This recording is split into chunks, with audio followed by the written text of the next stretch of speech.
श्री गुरु तेग बहादुर साहिब के 350वें शहीदी दिवस को समर्पित पंजाब सरकार की श्रद्धा और सत्कार से भरपूर पहल। पंजाब के 23 जिलों में गुरु साहिब के जीवन और बलिदान को दर्शाते light and sound show Srinagar, Gurdaspur, Faridkot और तख्त श्री दमदमा साहिब, तलवंडी साबो से अनंतपुर साहिब तक 4 महान नगर कीर्तन तथा 23, 24 और 25 नवम्बर को अनंतपुर साहिब में होने वाले भव्य समागमों में मुख्यमंत्री सरदार भगवंत सिंह जी मान की ओर से सभी को नतमस्तक होने का हार्दिक अनुरोध। आइए अपनी अटूट श्रद्धा और सत्कार के साथ इन समागमों का हिस्सा बने। आदाब, नमस्कार। द रेड माइक में आपका स्वागत है। मैं हूं सौरभ शुक्ला। उम्मीद है कि आप सब ठीक होंगे। लगातार द रेड माइक पर हम तमाम खबरें आपके बीच लेकर आते हैं, लेकिन एक खबर के बारे में अपडेट देना हम कभी नहीं भूलते हैं, क्योंकि ये बहुत इंपॉर्टेंट खबर है। क्योंकि इस खबर से भारत के जो न्याय व्यवस्था है वो कितनी सुदृढ़ है, कितनी मजबूत है, उसका भी फैसला होना है। अंत में जो अदालत कहेगी करेगी सर्वमान्य होगा। और ये मामला जुड़ा हुआ है उमर खालिद और उन लोगों से जो दिल्ली दंगों की कॉन्स्पिरेसी यानी साजिश वाले मामले में जेल में बंद हैं 5 साल 5 महीनों से।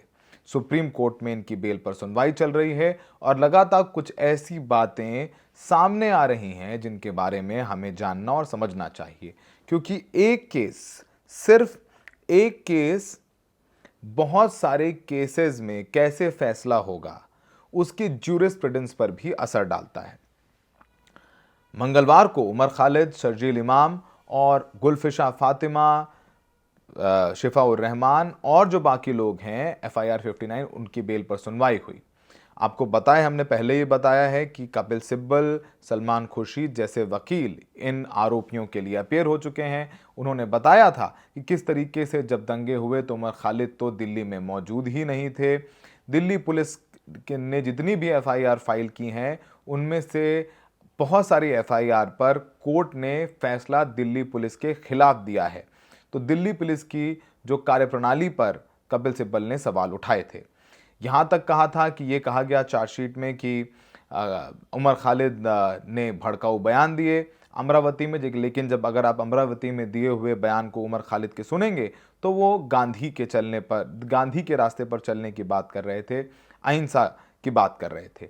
इस पूरे मामले में दिल्ली पुलिस ने भी आज अपनी दलीलें रखी।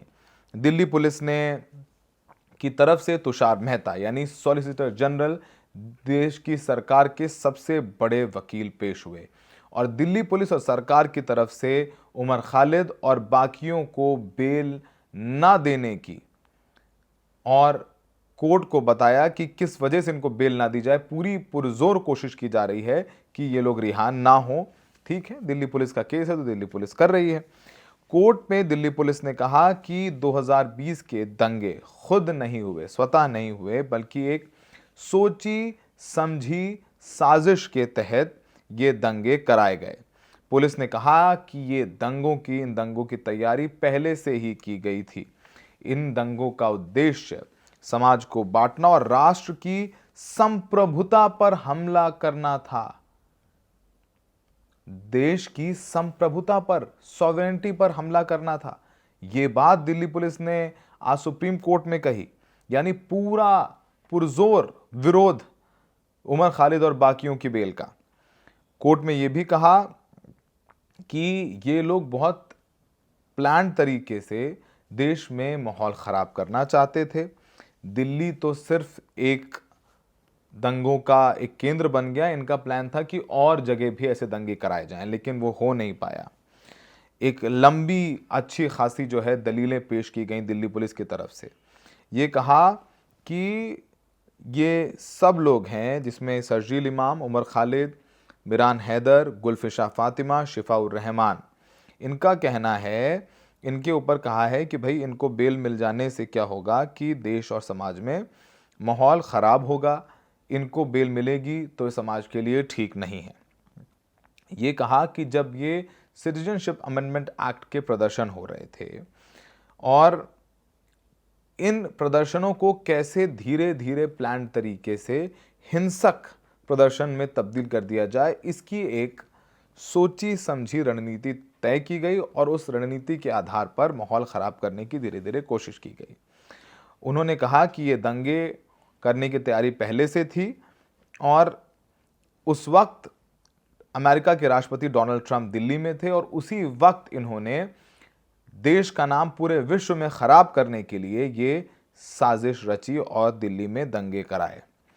ये भी कहा कि ये जो चक्का जाम करने का प्लान सिर्फ दिल्ली के लिए नहीं था, बल्कि उन सभी शहरों के लिए था जहां मुसलमान आबादी अधिक थी। कोर्ट में दिल्ली पुलिस ने कहा कि इनकी व्हाट्सएप चैट से पता चलता है कि संपत्ति को नुकसान पहुंचाने और पैसा जुटाने की योजना पहले से बनी थी। तुषार मेहता ने कहा कि घटना सिर्फ सांप्रदायिक घटना नहीं थी, बल्कि समाज और देश को बांटने का प्रयास था। ये बात दूसरे वकील दिल्ली पुलिस के additional solicitor general SV Raju भी थे। उन्होंने कहा कि गुलफिशा फातिमा को बेल नहीं देनी चाहिए। अब गुलफिशा जेल में है 5 साल 5 महीने से, जबकि उनके साथ जो 2 दूसरी आरोपी थीं, देवांगना और नताशा, दोनों को बेल मिल गई। ये तीनों पिंजरा तोड़ में थीं, उन दोनों को बेल मिल गई, लेकिन गुलफिशा को नहीं मिली। एक सवाल उठ रहा था कि भाई जब सेम आरोप हैं, चार्जशीट में धाराएं सेम हैं, तो उन दोनों को मिल गई क्योंकि वो देवांगना और नताशा हैं, और इनको नहीं मिली क्योंकि ये गुलफिशा। ये सवाल उठ रहा था। तो उन्होंने कोर्ट में कहा कि नहीं, इन दोनों की बेल के आधार पर आप गुलफिशा की बेल की मांग नहीं कर सकते। और ये भी कहा गया कि हाई कोर्ट का जो फैसला है वो त्रुटिपूर्ण है क्योंकि तथ्यों को ठीक से नहीं देखा गया। उन्होंने कहा है कि मुकदमे में जो देरी हुई है वो आरोपियों के कारण हुई है, इसलिए वो देरी का आधार बनाकर जमानत नहीं मांग सकते। और सुनवाई जो है लगभग पूरी हो गई है और ऐसा लगता है कि अगली सुनवाई में फैसला आ जाएगा। उमर खालिद और शर्जील इमाम, ये जो बाकी तमाम आरोपी हैं, इनकी तरफ से लगातार यही कहा जा रहा है कि केस में 5.5 साल हो गए हैं, अब तक ट्रायल शुरू नहीं हुआ है। तो सिर्फ और सिर्फ चूंकि ट्रायल शुरू नहीं हुआ अब तक, तो इनको जेल में रखना कितना जायज़ है, नंबर 1। नंबर 2, क्योंकि सिर्फ आरोप ही है ना, अभी ये आरोप सिद्ध तो हो नहीं गए, ये फैसला तो हो नहीं गया कि दोषी हैं। तो कई धाराओं में मुकदमे हैं। कुछ धाराओं में तो जितनी सज़ा होती है 2 साल 3 साल 4 साल 5 साल, उतनी तो ये भुगत चुके हैं।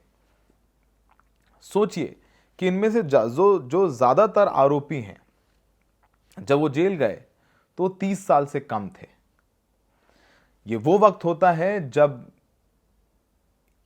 युवा अपना करियर बनाते हैं, तमाम तरीके की तैयारियां करते हैं, लेकिन वो 5 साल गुजर गए और वो 5 साल वापस नहीं आने वाले हैं। और हम फिर ये कह रहे हैं कि अभी ये फैसला नहीं आया है, इनका दोष सिद्ध नहीं हुआ है। वो तब तक नहीं होगा जब तक ये ट्रायल शुरू नहीं होगा। तो जब ट्रायल नहीं शुरू हुआ तो फिर फैसला कैसे आएगा? और बेल की भी ये 21वीं सुनवाई थी। 21 सुनवाइयां बेल पर हो चुकी हैं, हर बार नई तारीख लगती है। दिल्ली पुलिस, जब ये सितंबर में, हाई कोर्ट ने पहले तो बेल देने से मना कर दिया, फिर जब हाई कोर्ट के फैसले के बाद ये लोग सुप्रीम कोर्ट गए, वहाँ इन्होंने अपनी याचिका दाखिल की, तो वहाँ दिल्ली पुलिस ने को जवाब देने का वक्त दिया। फिर अगली सुनवाई में दिल्ली पुलिस ने कहा कि हमें और वक्त चाहिए जवाब फाइल करने के लिए। तब सुप्रीम कोर्ट ने फटकार लगाई कि आपको बहुत पहले ही हम वक्त दे चुके हैं, अगले 2 दिन में आप रिप्लाई फाइल करिए वरना हम आगे बढ़ जाएंगे। तो फिर दिल्ली पुलिस ने आनन फानन में अपनी रिप्लाई फाइल करी।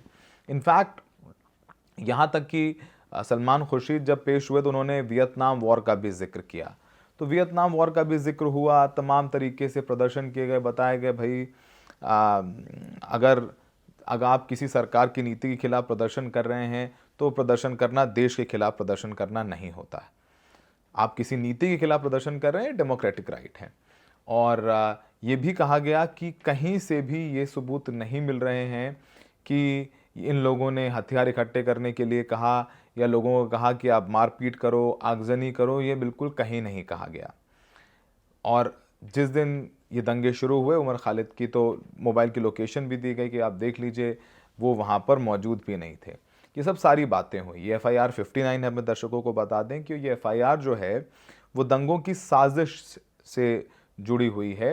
इसमें बहुत लोगों के नाम थे जिनमें से जिनको बेल मिली, उनमें आसिफ इकबाल हैं, उसमें देवांगना हैं, उसमें नताशा हैं, ये सब लोग शामिल हैं। और जो अभी जेल में हैं, जिनके नाम हमने बताया, मिरान हैदर हों, शर्जील इमाम हों, उमर खालिद हों, गुलफिशा फातिमा हों, ये सब जेल में बंद हैं। खालिद सैफ़ी का भी नाम इसमें बहुत अहम हो जाता है, वो भी जेल में बंद है। तो इन सब के खिलाफ आरोप ये है कि इन्होंने सुनियोजित साजिश करके लोगों को भड़काया और लोग दंगा करने आ गए। फिलहाल अब सुप्रीम कोर्ट के पाले में गेंद है कि बेल मिलती है, नहीं मिलती है। अगर बेल मिलती है तो शायद जो ये कहा जाता रहा है कि जो देश की न्यायपालिका है वो मानती है कि बेल जो है वो अधिकार होता है, और ऐसे मामले में जब 5-5.5 साल से ट्रायल ही शुरू नहीं हुआ, 5-5.5 साल लोग जेल में बिता चुके हैं, इतनी तो कई मामलों में सज़ा भी नहीं होती। तो अगर मान लेते हैं कि ये लोग बाद में निर्दोष साबित होते हैं, तो ये 5.5 साल जो जेल में हैं वो वापस तो नहीं हो जाएंगे, वो वापस तो नहीं कर दिए जाएंगे। तो ये तमाम सवाल खड़े हैं। फ़िलहाल कुछ दिन पहले हमने गुलफिशा की मां से बात की थी प्रदर्शन के दौरान। गुलफिशा फातिमा जेल में है और वो पिंजरा तोड़ नाम की एक NGO या संस्था के लिए काम कर रही थी, इसमें देवांगना और नताशा भी थे। तो उनकी मां से बात की थी हमने। आइए आपको सुनवाते हैं कि उनकी मां क्या कह रही थी, और इस मामले की अगली सुनवाई 20 नवंबर को, यानी 2 दिन बाद होने वाली है, कल होने वाली है। तो 2 दिन ही लगभग तो उम्मीद है कि कोई 20 तारीख को बड़ा फैसला इस केस में हो। फिलहाल हमें देखने के लिए शुक्रिया। सुनिए कि गुलफिशा की मां ने क्या कहा था। गुलफिशा की मां है, वो गुलफिशा की मां है और वो बुजुर्ग लिखे हुए हैं रिलीज गुलफिशा फातिमा। गुलफिशा अप्रैल 2020 से अब तक जेल में है और उनकी एक कविता लिखी उन्होंने जेल से, और तो उनकी माता जी हमारे साथ हैं। आपका नाम क्या है? शाकरा फातिमा। शाकरा। आपकी बेटी जेल में है और उन्होंने जेल से एक शेर लिखा था, उन्होंने कविता लिखी थी आज़ादी को लेकर के। काफ़ी आई हैं, ये तो शेर शायरी तो आती रहती। पेंटिंग आई है, घर पे पेंटिंग भेजी भतीजों के लिए। अच्छा, वहाँ से जेल से पेंटिंग बना के भेजी? हाँ, भाई मिलने गए थे ना, कपड़े देने गए थे उनके, तो वहाँ पे दी उन्होंने, बच्चों को दे दिया। वो नहीं घबराती, वो कहती अम्मी घबराए मत करो, कोई बात नहीं, जब तक हैं रहेंगे। जब ये कौन है भेजने वाले, अल्लाह जब भेजेगा। 3 कुरान शरीफ पढ़ा दिए उनने वहीं पे औरतों को। कहती हूँ मेरे अपना अल्लाह का काम यहाँ भी कर रही हूँ, सबकी मदद करती हूँ। पुलिस कहती है कि आपकी बेटी ने दंगे भड़कवाए, 53 लोगों की मौत हुई। पुलिस तो जो कह ले वो थोड़ा है, पुलिस तो कुछ ना कुछ तो बहाने बनाएगी, उसे तो जो कह ले वो थोड़ा है। जो बस बोलिए आप बोलिए। याद आती है अपनी बेटी की? याद तो कोई दिन ऐसा नहीं जो मतलब रोके ना सो।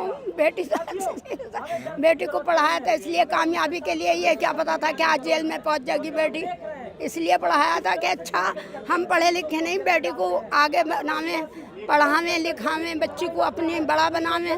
वो बड़ा बना के वो ये काम करा उन्होंने, बचाने के बदले जेल में और डाल दिया। आप बचा लो बेटी को। आपकी बेटी को आतंकवादी कहा जाता है, तो कितनी तकलीफ होती है जब ये सुनती हैं? तो अब वो तो जो चाहे वो कह लें, उनकी मर्जी है, इसमें हम क्या कर सकें। जो उन्हें अच्छा लगे वो कह लें, कोई बात नहीं, कहने में क्या जाता, कुछ जाता कोई है, कहने में कुछ भी कह लो। क्या सोचती हैं, क्या उम्मीद है? अब तो अल्लाह पे बैठे हैं हम, तो जब अल्लाह को भेजना होगा आ जाएगी, पक्के हुए बैठे हैं। अब नहीं घबरा रहे हैं, जब अल्लाह का हुक्म होगा। यही छोड़ रखा रात दिन कि जब अल्लाह का हुक्म होगा, जब ही आगे इनकी कोई ताकत नहीं तो ये रोक लेंगे। आप मजबूत हैं। आप आखिरी बार कब मिलने गई थी? अभी मिले 4-5 दिन हो गए हैं। क्या बोली आप? कोर्ट में कह रही थी कि मैं घबराने की कोई बात नहीं है, घबराए मत करो, और अल्लाह का हुक्म जब होगा जब।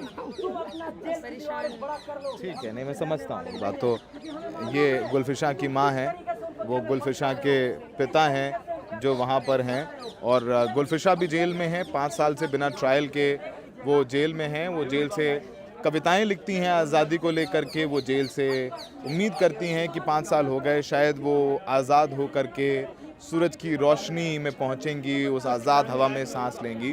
खैर, फ़िलहाल ये तो आरोप प्रत्यारोप तमाम चलते रहे हैं।